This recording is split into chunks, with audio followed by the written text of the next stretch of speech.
My entitled sister-in-law stole our baby name. Now she regrets it and demands that we pay for her baby's change name and emotional damage.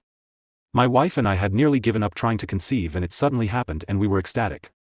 Then after discovering we were having a boy, we started looking into names. I suggested the name of my Scottish grandfather and my wife loved it, so that's the name we settled on. However, we made the mistake of posting about it on social media. Well, no surprise to the stereotype in this mess, my sister-in-law was pregnant too and was months further along than my wife and also having a boy.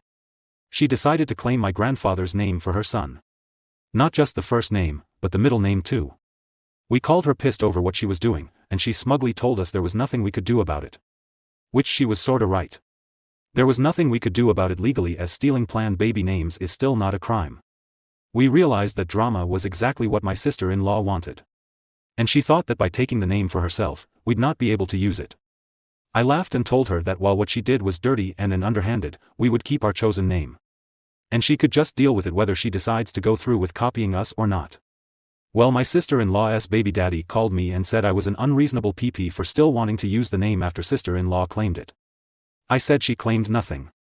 And since we couldn't own the name, then neither could they. Before he ended the call he threatened me by saying I'd be sorry if we didn't change the name. Then he hung up before I could respond.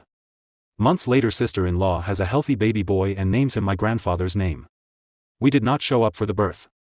Both because of the pandemic and because we simply didn't care to be there. Sister-in-law called us wanting congratulations. But we told her we simply didn't care. And that if she was still insisting we change our baby's name, then she'd be in for some big disappointment because we were not.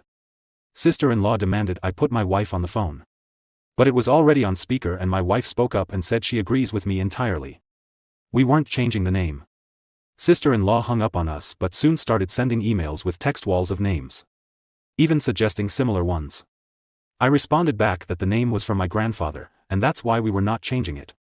She shut up and we didn't hear from her again till after our son was born. 2 months later we were blessed with our son. He came out perfect, and we named him just as we'd intended. Well, no surprise, my sister-in-law called us a few days after the birth to scream in our ears that we copied her son's name. I pointed out she was the real copycat since she had no familial ties to the name and we did. Anyone who looks at our family trees could see that. Then my wife spoke and said she no longer considered sister-in-law her sister and would have nothing to do with her nephew either. And sister-in-law's baby daddy, true to his word, showed up at my door to make me sorry. I'm not sure what his plan was. But I pretty much towered over him. I'm 6 feet 1 inch and well built from regular exercise and 3 weekly gym trips.